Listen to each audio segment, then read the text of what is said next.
Bonjour, Budo. What have you got there? What have I got there? Right, so I picked up the tulip wood from the dryer, from the Siri. So he's had it drying for me for 4 weeks.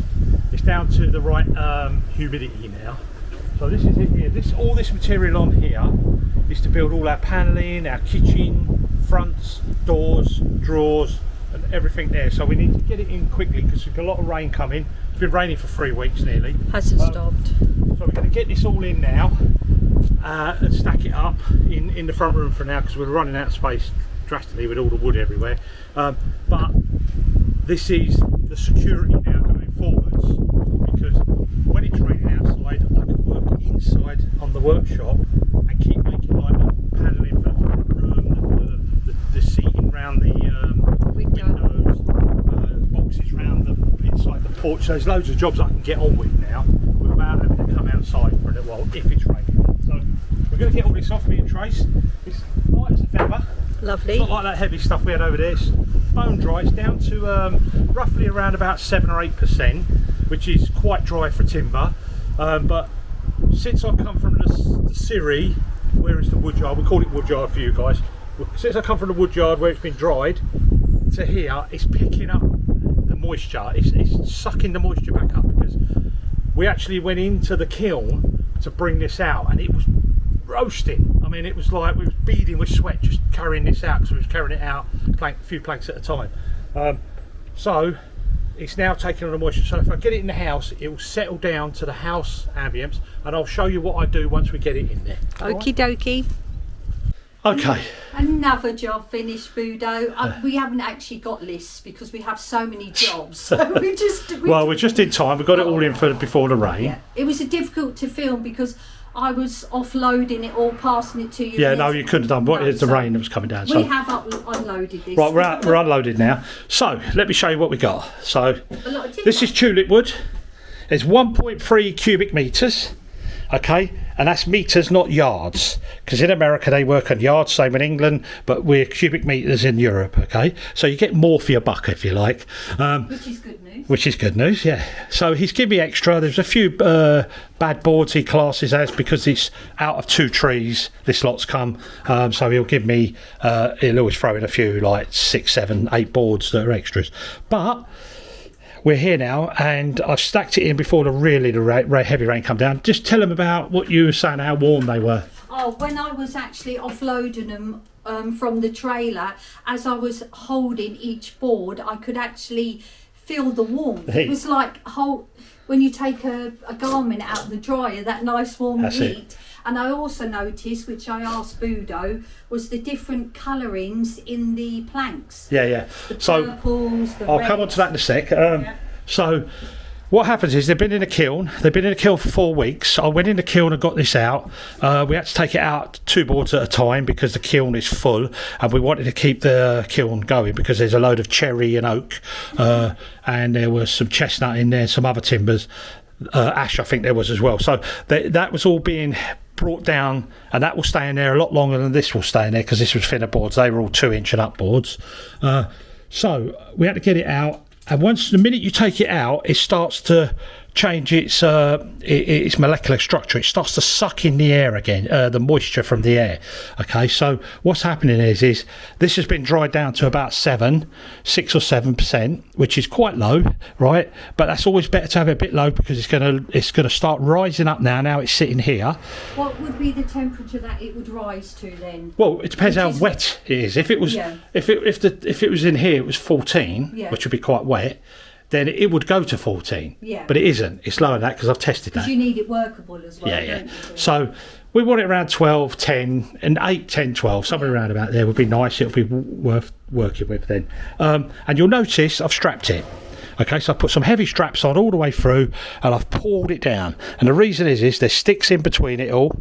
The reason is what's going to happen if I left it all just laying on there and then waited for 3 weeks to do some work, 2 weeks, this would all start to lift up in the corners, twist and bow, like you see when you go to your wood yards. You'll see that happening, and it's very important with wood, that you stack it properly, you store it properly, and you buy it moisture content properly. But also there's things when you're actually seal the wood. You know, a lot of people, they just prime new wood, they don't put no sealers on, okay, and that's sort of gone out of fashion in a little bit.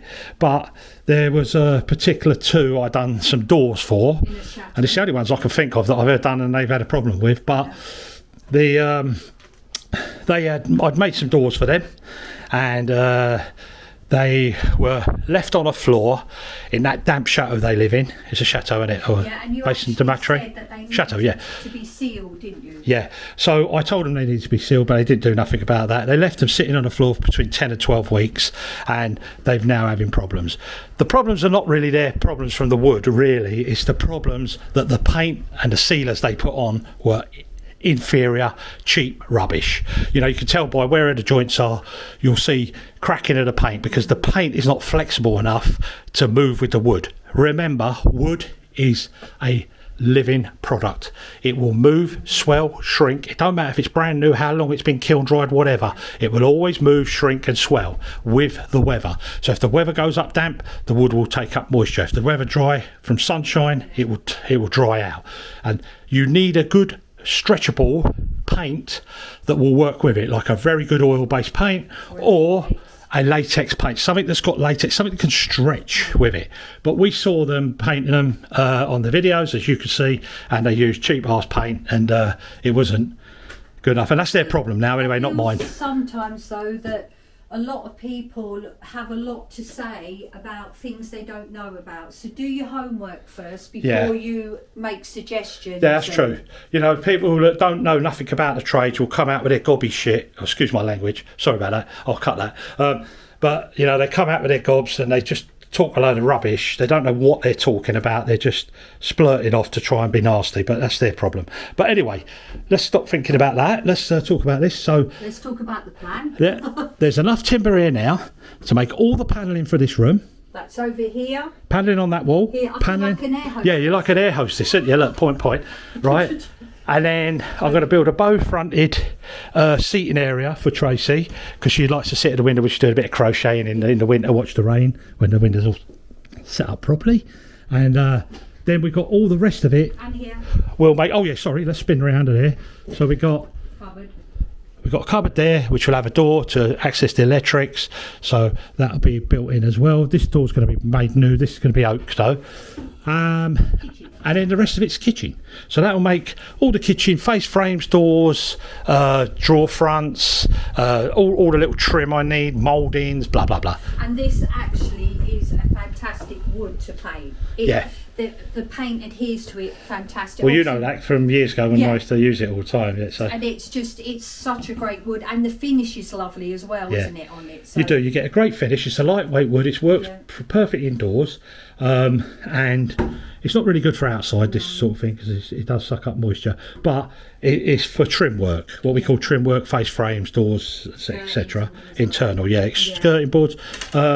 And in the worst bits, when they have selected all the rubbish out of it, they use that and that goes off for pallets. Yeah. So they make pallet tops and things like that of it.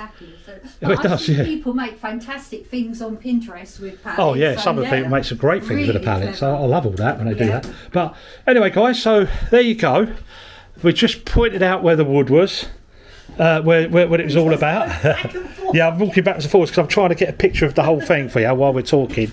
You notice the long ones at the bottom, short at the top. They're 2.5 metres. I think they're 3.2 metres or something. So there's a lot there. There is a lot there. So watch this space. Job done. Let's get going. Let's crack on and make things. I can't wait to make wooden things. Paint them. Ciao. Welcome, folks. So you remember this from the other day on the video. Well, Tracy wants to show you something else. We bought another 3 chandeliers. Yes.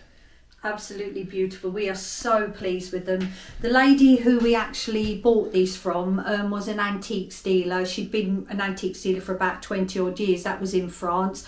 They're moving back to the UK obviously because of their personal reasons. So she was selling a lot of things she's collected over the years. And we bought all her chandeliers. Now, this was the original chandelier that we went to buy, but we realised that it would probably be too small for the kitchen. Now this style of chandelier, it's circa's probably about 1910, and these crystals are what we call teardrop crystals, faceted teardrop crystals. And if you zoom in, Buddha, you can see the actual shape on the crystals themselves. Pretty, aren't they? They're beautiful. I like the cups tray there. Yeah, glass. Glassy or crystal glass. Crystal glass, I would think. Now, this is quite heavy, this chandelier, and it has bronze arms. And with chandeliers, bronze actually was the older style of chandelier. If you buy a chandelier and they're quite lightweight, then likelihood they're not of great value or great history. I heard if they were brass, they were newer. Is that correct? Yes, that's correct. So this one actually is one of my favourites, alongside this one. Yep, I like this one. This is for the kitchen, this one. Yes, this one's for the kitchen. And that's faceted again, isn't it? Yes, Crystal. This is the same as this one. I mean, I have to say to people, because I lifted them all in, they are heavy. Yeah. They're all heavy. Think it, would you, when you look at the actual framework? But what's lovely about here is if you zoom in, Buddha, look at all the beadwork along the frame as well. Yeah. It's just so pretty. Yeah, need a good clean. Yes. Oh, we'd like to say thank you to one of our subscribers. She said that when she cleans her chandeliers, she used wipes. So Budo tried it. I had a go at a couple and it worked perfect. Yes, and it worked perfect. Right, we're moving along to this one. This is similar, 1910 in age. And this style of crystal we call French leaf, isn't it? French leaf, and it's because of the style look. Yeah. The engraving, I suppose, is that? They're pretty, aren't they? And they're heavy, aren't they? That's beautiful. And again, the framework is bronze. So, and what I love about these as well is I like the way they've covered the actual framework itself with the crystal. I would say that's crystal. Yeah. And look, this is beautiful as well up the top. And again, this one is heavy. And how you can tell if something is real crystal is obviously by the weight of the crystal itself, and that will tell you that they're actually made of lead. If they're a lot lighter, then normally they have made more of lead glass. in them. Yeah, they're actually more lead in them. Because I noticed when we knocked them together a little bit by accident, they they got like those got that ring. Like the crystal glasses my mum gave you as a present. Waterford crystal was the same, and used to like your mum gave me, didn't she? For a present. Waterford crystals. Because obviously my mum's from County. And this one I like. Now this is Budo's favourite. This is Limoges porcelain cupped birdcage chandelier. See the porcelain cups and the colours, beautiful colours. Yeah. I like it. I think it's more of a bathroom-y type chandelier. Yeah, this is probably over the bath. That's got to go. That's debatable. No, debatable. Come on, people, you've got to be on my side for this one. Over the bath. That's got to go over a bath. No, I think this is a bathroom chandelier with lovely painted panelling. But no, we're a long way off from that. So no domestics now. I noticed the light fittings to Tesco's. Or the light bulbs. But the actual framework is birdcage. And if you come in closer, can you see all the leaf design as well? So I actually love the framework on this. Yeah. And again, the crystals are teardrop faceted.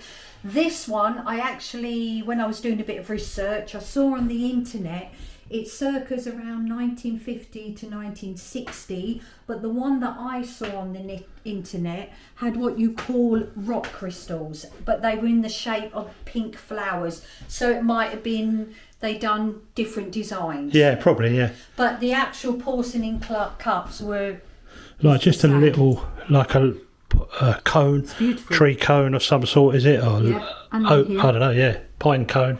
And the actual cup itself. So I would say this one's my favourite. I like that one as well. That's one we both agreed on for the kitchen. This one is my favourite as well, and I like this one as well. But I love the actual. At the end of the day, Tracy, just admit it. All four are your favourite. You just like chandeliers? Are you filming? I do love chandeliers. I love chandeliers in the kitchen, and in our kitchen I've got the colours and everything, but we're not going to reveal anything yet. But I've got my beautiful antique pew, which is going to go perfect. So it's going to be beautiful. A mix of. But you had some beautiful giant chandeliers in our front room back in the UK. We should have brought them. Never mind. But the lady wanted to buy the house because of the chandeliers in a way, I suppose. So we left them for her. They were probably, I would say, twice the size of that. That diameter, and it used to take me roughly about 2 hours to clean. I was cleaning once a year. And we got them at a good bargain. I think it was less than $1,000 for the two, wasn't it? Which I thought was brilliant. Which was a lot of money there, you know, but at that time we was okay for it. But anyway, guys, I hope you...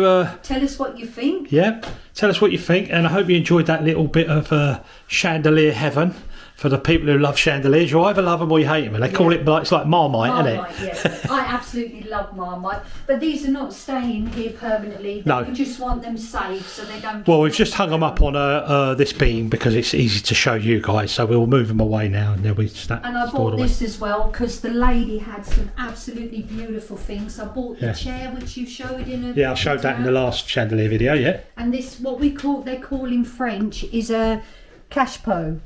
And it's absolutely beautiful, fits perfectly in the room, and the actual background is brown, which is on the wallpaper as well. So it fits in lovely. I see you got your Gucci out I bought you. Yep, that's all staying out. The other day, the other week. Your aftershaves are in the bathroom. She brings all my aftershaves in the cupboard and brings her stuff out. But that is really pretty, isn't it? It's lovely, that is. It's metal, is it? Yeah. Yeah. Cache-pot. Cache-pot, okay. Cache-pot. Anyway, folks, hope you enjoyed that little one. Yeah. Last little glimpse of the chandeliers.